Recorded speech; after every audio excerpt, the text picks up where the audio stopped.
నమస్తే, welcome to four sides TV. PV కీర్తి పెంచేలా తెలంగాణ ప్రభుత్వం పనిచేస్తోందని తెలంగాణ ముఖ్యమంత్రి రేవంత్ రెడ్డి చెప్పారు. పీవీ నరసింహారావు 19వ వర్ధంతి సందర్భంగా నెక్లెస్ రోడ్లోని పీవీ ఘాట్ వద్ద రేవంత్ రెడ్డి నివాళులర్పించారు. ఈ సందర్భంగా సీఎం రేవంత్ రెడ్డి మాట్లాడుతూ దేశ కీర్తిని ప్రపంచానికి చాటిన గొప్ప మేధావి పీవీ అన్నారు. దేశ ఆర్థిక వ్యవస్థ ప్రశ్నార్థకంగా మారినప్పుడు సాహసోపేత నిర్ణయాలు తీసుకుని పరిపాలనలో సమూల మార్పులు తెచ్చి ఆదర్శంగా నిలిచిన వ్యక్తిని రేవంత్ రెడ్డి ఆయనను ప్రశంసించారు. పీవీ ఘాట్, జైపాల్ రెడ్డి ఘాట్లను అభివృద్ధి చేస్తామన్నారు. తెలంగాణకు వీరిద్దరూ లంకె బిందెల్లాంటి వారని సీఎం అన్నారు. ఈ కార్యక్రమంలో మంత్రులు, అధికారులు పాల్గొన్నారు.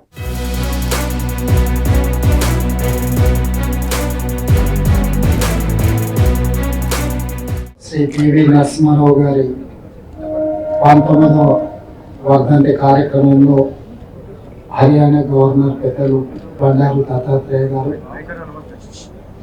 సహచర మంత్రులు శ్రీధర్ బాబు గారు, కోమటిరెడ్డి వెంకటరెడ్డి గారు, పెద్దలు బి హనుమంతరావు గారు, చూపల్లి కృష్ణారావు గారు, ముఖ్యమైన పెద్దలు పివి నరసింహారావు గారి కుటుంబ సభ్యులు అందరూ ఈ కార్యక్రమంలో పాల్గొని ఈ దేశ కీర్తి ప్రతిష్టలను ప్రపంచానికి తెలియజెప్పిన గొప్ప మేధావి, బహుభాషా కోవిదుడు శ్రీ పివి నరసింహారావు గారు మన తెలంగాణ బిడ్డ కావడం మనందరి యొక్క అదృష్టం. వారు గ్రామ స్థాయి నుండి నాటి నిజాం పరిపాలనకు వ్యతిరేకంగా పోరాటంలో క్రియాశీలక పాత్ర పోషించి ఈ ప్రజలకు విముక్తి కలిగించి స్వేచ్ఛా వాయువులను అందించడంలో ఎన్నో సమూలమైన మార్పులు తీసుకొచ్చి పరిపాలన అంటే ఏ విధంగా ఉండాలనో భవిష్యత్ తరాలకు ఆదర్శంగా నిలబడి 1991లో వారి దేశ ప్రధానమంత్రిగా బాధ్యతలు చేపట్టినప్పుడు ప్రపంచంలో ఈ దేశానికి అప్పు పుట్టని పరిస్థితి, ఎవరూ మనల్ని నమ్మని పరిస్థితి, ఈ దేశం యొక్క మనుగడనే ప్రశ్నార్థకమవుతున్న సందర్భంలో వారు ప్రధానమంత్రిగా బాధ్యతలు చేపట్టి IMF దగ్గరికి మా దేశానికి రుణం కావాలి అంటే మిమ్మల్ని నమ్మే పరిస్థితి లేదు, మీ దగ్గర ఉన్న బంగారాన్ని తనఖా పెడితే తప్ప మీకు అప్పు ఇవ్వలేని పరిస్థితి అని అంటే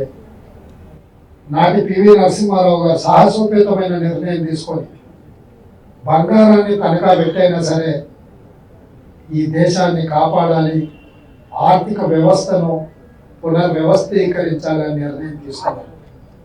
అప్పుడు అది ఒక పెద్ద దుమారం ఈ దేశ రాజకీయాలు, ప్రపంచంలోనే ఒక చర్చ. ఆ సందర్భంగా పార్లమెంటులో చర్చకు తెరలేసినప్పుడు దేశమంతా ఆసక్తిగా ఎదురు చూస్తుంటే పివి నరసింహారావు గారు ఎంతో పెద్ద ఉపన్యాసం చెప్తారు, లేకపోతే వివరణ ఇచ్చుకుంటారు అని అందరు ఆశించినప్పుడు వారు లేచి నించొని సంస్కృతంలో ఒక శ్లోకం చదివి కూర్చున్నాడు. దాని సారాంశం ఏంటంటే, తెలివైన వాడు సగం ఆస్తిని పోగొట్టుకునేనా మిగతా సగాన్ని కాపాడుకుంటాడు అనేది దాని సారాంశం. బంగారాన్ని ఎందుకు మీరు కుదవబెట్టి అప్పులు తీసుకొస్తున్నారు అని చర్చించినప్పుడు, ప్రశ్నించినప్పుడు మిగతా సగం కాపాడుకోవడం కోసమైనా ఒక సగాన్ని వదులుకోవడం విఘ్నుడు చేసే పని అని చెప్పి వారు ఆనాడు చెప్పిండ్రు. ఆ చెప్పిన దాన్ని వారు నిజం చేసి చూపించి ఈరోజు సరళీకృత విధానాలను తీసుకొచ్చి ప్రపంచంతోనే పోటీ పడే విధంగా కోట్లాది మంది యువకులు ప్రపంచంలోనే మన మేధస్సును ఐటీ రూపంలో, శాస్త్రవేత్తల రూపంలో ప్రపంచానికే మన యొక్క మేధా సంపత్తిని ఎగుమతి చేసే విధంగా ఈ దేశాన్ని బలోపేతమైన ఆర్థిక వ్యవస్థగా కీర్తిశేషులు పివి నరసింహారావు గారు తీర్చిదిద్దారు. వారికి ఈ దేశం ఎప్పుడు రుణపడి ఉంటుంది. ఈ దేశం ఈరోజు ఆర్థిక రంగంలో రాణించిన, పరిపాలనలో పారదర్శకవంతమైన పరిపాలనను అందించిన, ముఖ్యంగా సీలింగ్ యాక్ట్ ద్వారా పేదలకు ఆత్మగౌరవం భూమి ఆ భూమి కొద్దిమంది చేతుల కబద్ధ హస్తాలలో ఉంటే ఈ ప్రాంతంలో జరిగిన ప్రతి పోరాటం, నిజాంకు వ్యతిరేకంగా జరిగిన సాయుధ రైతాంగ పోరాటం భూమి చుట్టూనే పరిభ్రమించింది. ఆ తర్వాత జరిగిన నక్సల్బరీ పోరాటాలు కూడా ఈ భూమి చుట్టూతోనే పరిభ్రమించినాయి. భూమి పేదవాడికి అందుబాటులోకి తీసుకొచ్చింది. పేదవాడి ఆత్మ గౌరవమైన భూమిని భూ పంపకాల ద్వారా వాళ్ళకి చేర్చినప్పుడే ఈ యొక్క పోరాటాలకు ఒక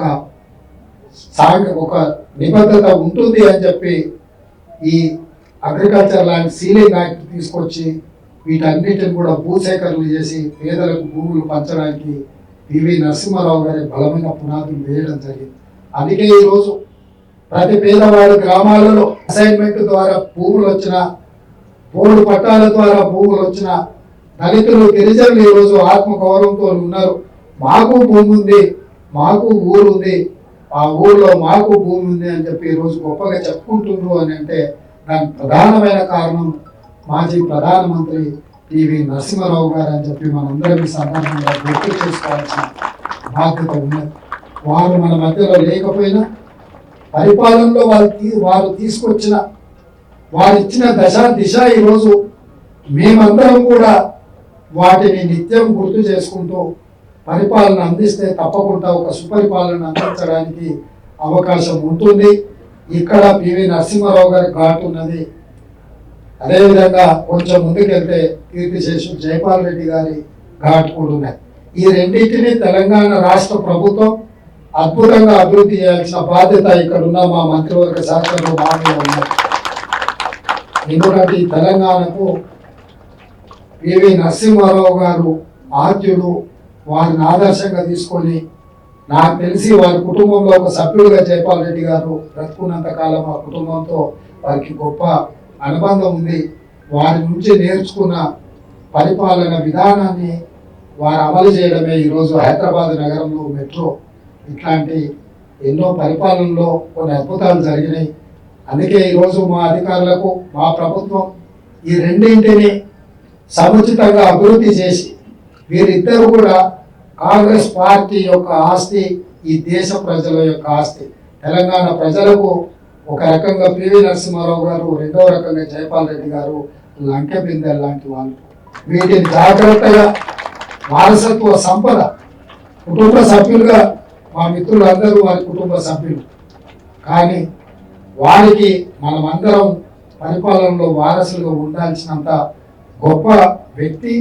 వారు ఆచరణ చేసి చూపించి ఒక మంచి పరిపాలన అందించిన మాజీ ప్రధానమంత్రి పివి నరసింహారావు గారికి దేశ స్థాయిలో సముచితమైన గౌరవం ఇవ్వడానికి అవసరమైన కేంద్ర ప్రభుత్వ నిర్ణయాలను కూడా తీసుకునే విధంగా తెలంగాణ రాష్ట్ర ప్రభుత్వం నుంచి అవసరమైన ప్రతిపాదనలు పంపించడం కానీ, కేంద్ర ప్రభుత్వంతో చర్చించడం కానీ, రాజకీయాలకు అతీతంగా ఈ రోజు కూడా మన్ననలు పొందుతున్న గొప్ప మహానుభావుడు పివి నరసింహారావు గారు.